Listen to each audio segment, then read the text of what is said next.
नमस्कार। मैं डॉक्टर ईतू सिंह आपका अपने चैनल अर्थात में स्वागत करती हूँ।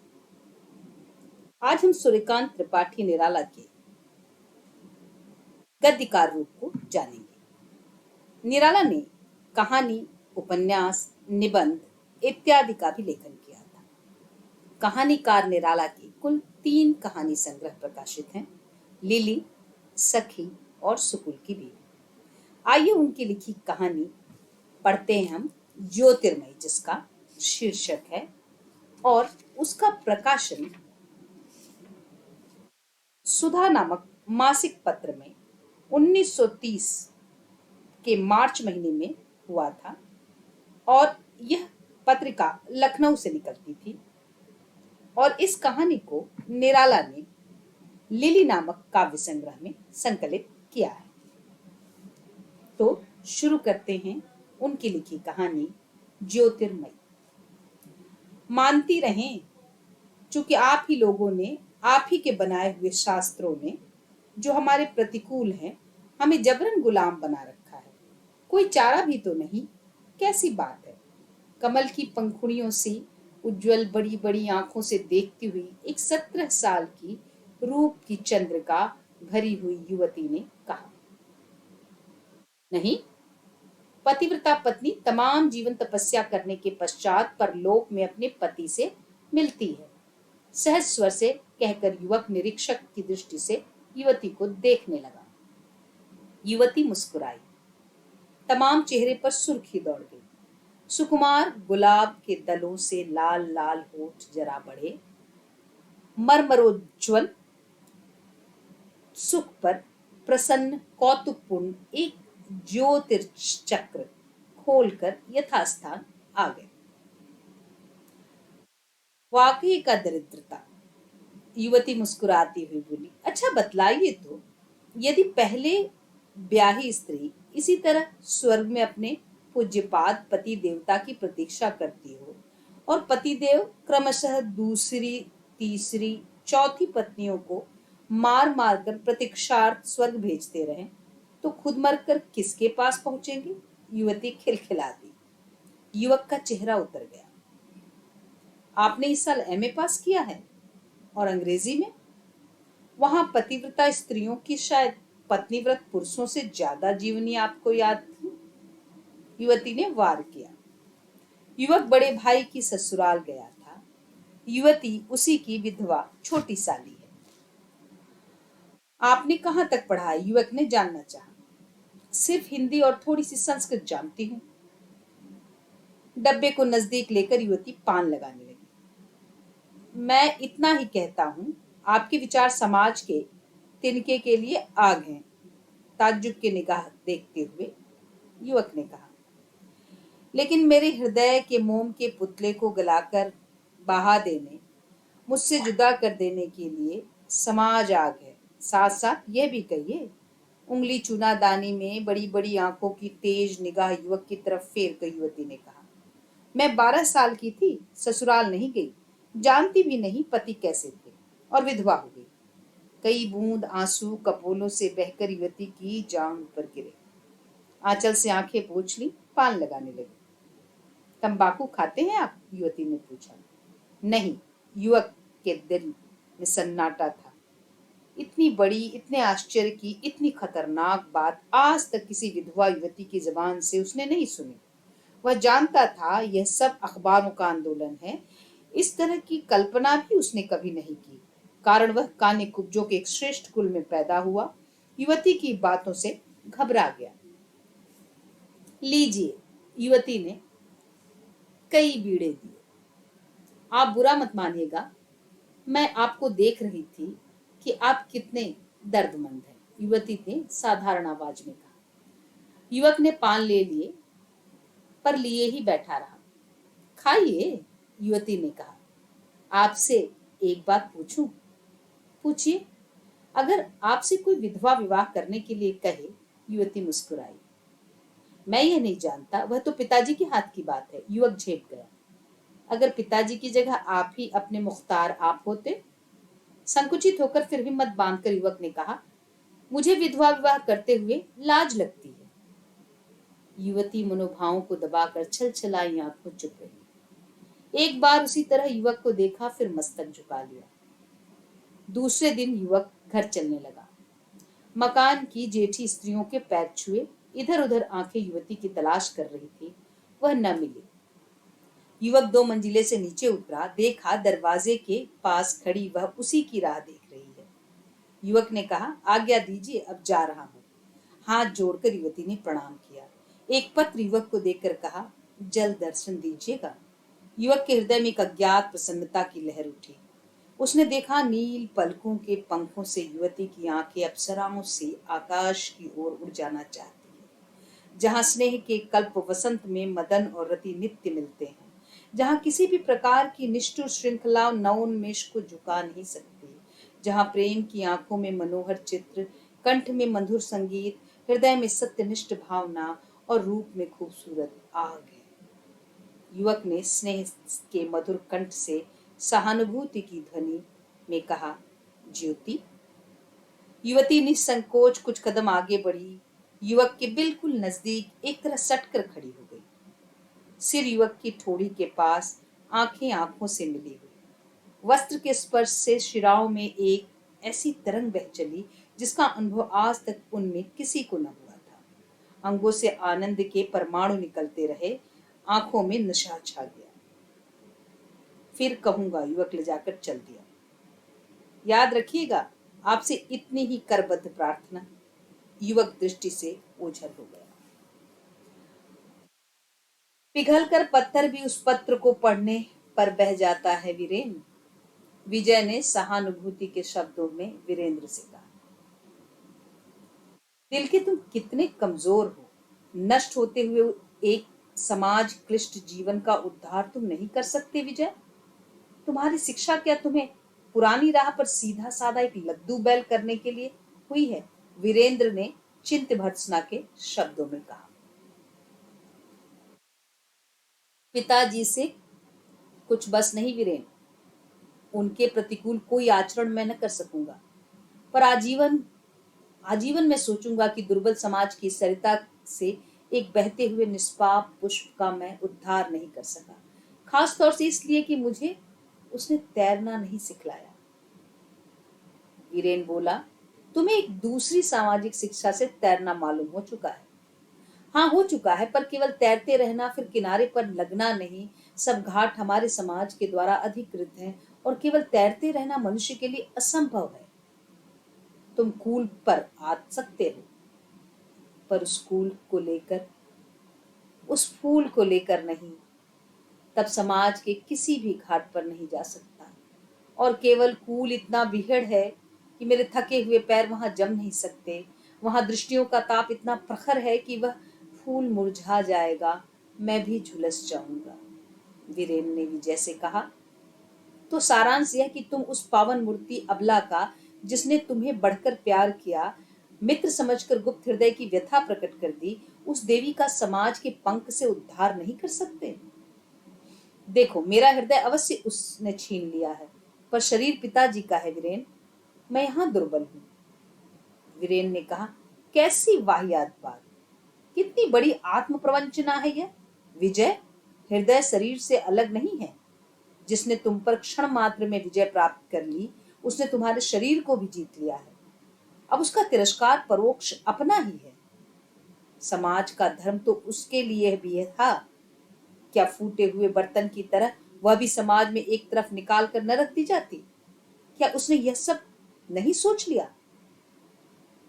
उसमें और तरह की भावनाएं होंगी, और तरह की भावनाएं उसमें होंगी, तो वह तुम्हारे भाई की ससुराल वालों के सगर्व मुखों पर अच्छी तरह स्याही पोतकर अब तक कहीं चली गई होती। समझे? वह समझदार है, और तुम्हारे सामने जो इतना खुली है, इसका कारण काम नहीं, यथार्थ ही तुम्हें उसने प्यार किया है। अच्छा, उसका पता तो बताओ। वीरेंद्र ने नोटबुक निकालकर पता लिख लिया। फिर विजय से कहा, तुम मेरे मित्र हो, वह मेरे मित्र की प्रेयसी है। दोनों एक दूसरे को देखकर हंसने लगे। इस घटना को कई महीने बीत चुके। अब भाई की ससुराल जाने की कल्पना मात्र से विजय का कलेजा कांप उठता। संकोच की सर्दी तमाम अंगों को जकड़ लेती। संकल्प से उसे निरस्त हो जाना पड़ता है। उसकी यह हालत देख देखकर वीरेंद्र मन ही मन पश्चाताप करता, पर तब से फिर किसी प्रकार की इच्छा दबाव उस पर उसने नहीं डाला। विजय इलाहाबाद यूनिवर्सिटी में रिसर्च स्कॉलर है। वीरेंद्र बीए पास कर लेने के पश्चात वहीं अपना कारोबार देखने में रहता है। वह इटावे के प्रसिद्ध रईस नागरमल भीखमदास फर्म के मालिक मनसाराम अग्रवाल का इकलौता लड़का है। महीने के लगभग हुआ वीरेंद्र इटावे चला गया है। चलते समय विजय से विदा होकर गया था। इधर भी 3-4 दिन हुए। घर के पत्र द्वारा विजय को बुलावा आया। जिला उन्नाव, मौजा बीघापुर विजय की जन्मभूमि है। उसके पिता अच्छी साधारण स्थिति के मनुष्य हैं। माज गांव के मिश्र, कुलीन कान्यकुब्ज। विवाह अधिक दहेज के लोभ से उन्होंने रोक रखा था। अब तक जितने संबंध आए थे 3000 से अधिक कोई नहीं दे रहा था। अब के एक संबंध आया हुआ है, उसकी तरफ विजय के पिता का विशेष झुकाव है। वे लोग मुरादाबाद के बाशिंदे हैं। 15 दिन पहले ही विजय को की जन्म पत्रिका ले गए थे। विवाह बनता है, इसलिए दोबारा पक्का कर लेने को कन्या पक्ष से कोई आया हुआ है। विजय के पिता और चचा मकान के भीतर आपस में सलाह करते हैं। दादा, लेकिन एक पै तो है, ये सनाढ़ ब्राह्मण है। ऐसा फिर न हो कि कहीं के भी न रहे। तुम भी मारो गोली, हमको रुपए से मतलब है। हमारे पास रुपया है तो भाई बंद जात बिरादर वाले सब साले आवेंगे, नहीं तो कोई लोटे भर पानी को न पूछेगा। तो क्या राय है? विवाह करो और क्या। 7000 से आगे नहीं बढ़ता। घर घेरे बैठा है, देखता नहीं। धीरे धीरे दूहो, जितना शिकार न निकल जाए। अब फंसा है तो क्या निकलेगा। डर कौन, बारात में घर के 4 जने चलेंगे, कहेंगे दूर है, खर्चा नहीं मिला। वही खर्चा यहाँ करके खिला दिया जाए, है ना। ठीक है, बस यही ठीक है। विजय के पिता पंडित गंगाधर मिश्र और चचा पंडित कृष्ण शंकर रत्न चंदन का टीका लगाए, रुद्राक्ष की माला डाले, खड़ाऊ खटपटाते दरवाजे चौपाल में मेवाड़ के पलंग पर धीर गंभीर मुद्रा से सिर झुकाए हुए आकर बैठ गए। एक मूंज की चारपाई पर कन्या पक्ष के पंडित सत्यनारायण शर्मा मिर्जई पहने पगड़ी बांधे हुए बैठे थे। मिश्र जी को देखकर पूछा, तो क्या आज्ञा देते हैं मिश्र जी। पंडित गंगाधर ने पंडित कृष्ण शंकर की ओर इशारा करके कहा, बातचीत इनसे कीजिए, मकान मालिक तो यह है। पंडित सत्यनारायण ने पंडित कृष्ण शंकर की ओर देखा। बात यह है पंडित जी कि दहेज बहुत कम मिल रहा है। आप सोचेंगे कि अब तक 7-8 हजार रुपया तो लड़के की पढ़ाई में ही लग चुका है। लखनऊ के वाजपेयी आए थे, हमारा उनका संबंध भी है। 6000 देते थे, पर हमने इनकार कर दिया। अब हमको खर्च भी पूरा न मिला तो लड़के को पढ़ाकर हमने फायदा क्या उठाया। इस संबंध में इधर उधर झांकते हुए उन्होंने कहा, हमें कुछ मिला भी नहीं तो इतना गिरकर। तो कहिए क्या चाहते हैं आप। 15,000। तब तो हमारे यहाँ बर्तन भी साबित न रहेंगे। अच्छा तो आप कहिए 9,000 लीजिए। अच्छा 12,000 में पक्का। पंडित सत्यनारायण अपनी अधारी संभालने लगे। 11,000 देते हैं आप? पंडित कृष्ण शंकर ने उभर कर पूछा। 10,000 सही बताइए। अच्छा पक्का, मगर 5,000 पेश की। पंडित सत्यनारायण ने कागज, स्टैंप और 1000 के 5 नोट निकाल कर कहा, लीजिए आप दोनों इसमें दस्तखत कर दीजिए।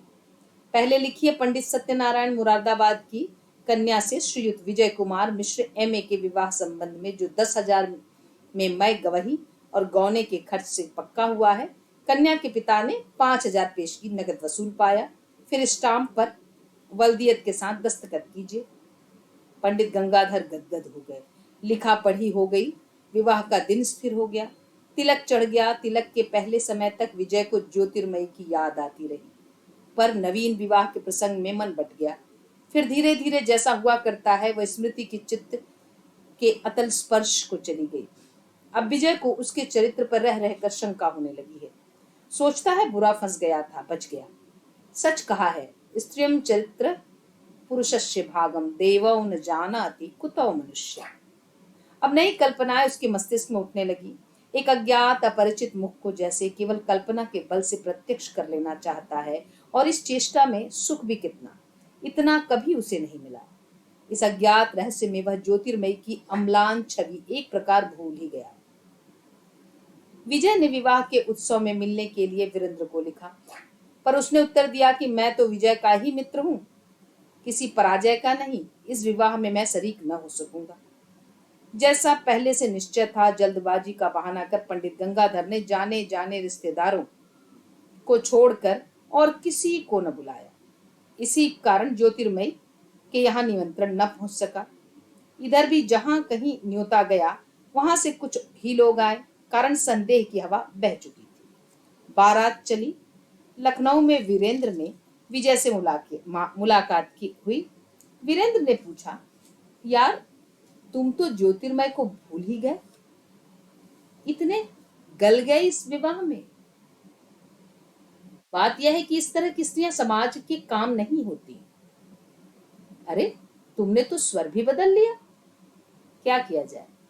और जहां विवाह करने जा रहे हो, यह बड़ी सती सावित्री निकलेगी, इसका क्या प्रमाण मिला है। कुंवारी और विधवा में फर्क है भाई, यह मानता हूं।